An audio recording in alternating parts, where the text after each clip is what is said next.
Assalamualaikum warahmatullahi wabarakatuh. Perkenalkan saya Siti Warsini. Saya akan membuat pembelajaran tentang intelektual. Nah, di sini saya akan eh, bermain eksperimen. Nah, apa permainan eksperimennya? Kita akan bermain eksperimen membuat es tanpa freezer. Nah, di sini pasti banyak yang penasaran kan? Nah, setelah itu saya akan menjelaskan tentang intelektual terlebih dahulu. Intelektual yaitu kesanggupan seseorang untuk menyesuaikan diri pada hal-hal yang baru, menggunakan alat-alat berpikir menurut tujuan yang ingin dicapai. Nah, dan biasanya anak-anak itu sangat suka dengan pembelajaran-pembelajaran yang baru, unik, menarik. Pokoknya anak-anak sangat suka dengan pembelajaran yang memang anak tidak tahu. Jadi, rasa ingin tahu anak itu lebih besar. Nah, langsung saja ke alat dan bahan. Alat dan bahannya yang pertama es batu, wadah plastik atau toples.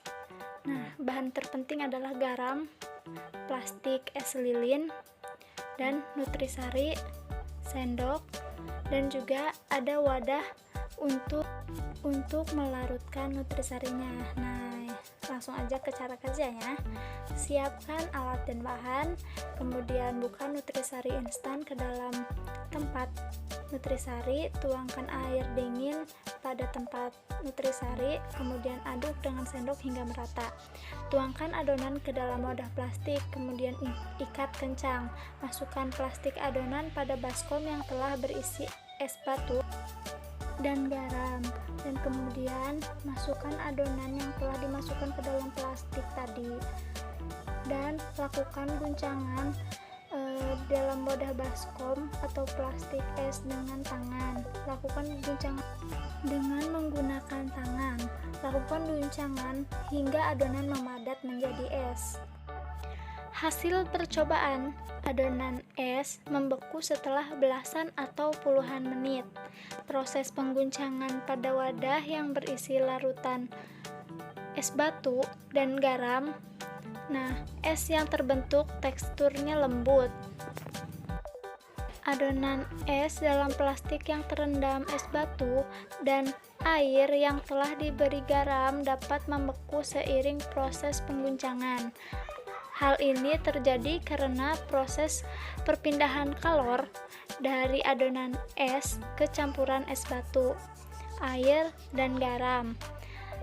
Temperatur normal campuran es batu, air adalah 0 derajat Celcius, sedangkan temperatur diperlukan untuk membekukan es yakni lebih kecil sama dengan -3 derajat Celcius. Untuk mempercepat suhu tersebut perlu ditambah garam atau zat terlarut lainnya. Garam berfungsi menurunkan titik beku larutan. Garam larut dengan es yang mencair, membentuk air garam, dan menurunkan temperatur.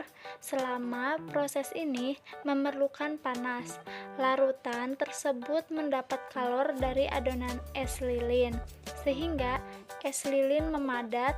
Pengguncangan selama proses pembekuan bertujuan untuk memperkecil ukuran kristal es yang terbentuk sehingga es semakin halus. Hasilnya terbukti dengan tekstur es lilin yang beku memiliki tekstur yang lembut.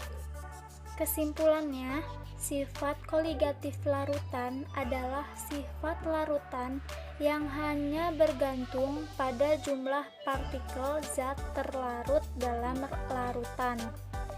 Sifat koligatif larutan meliputi penurunan tekanan uap jenuh, kenaikan titik didih, penurunan titik beku, dan tekanan osmosis. Penurunan titik beku adalah perbedaan titik beku akibat partikel zat terlarut.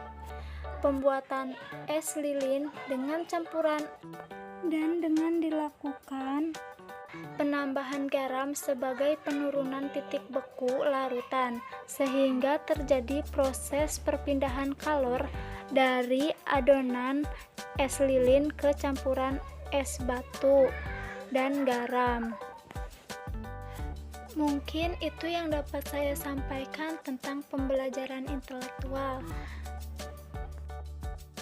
Kurang lebihnya saya minta maaf. Wabillahi taufiq wal hidayah. Wassalamualaikum warahmatullahi wabarakatuh. Semoga bermanfaat.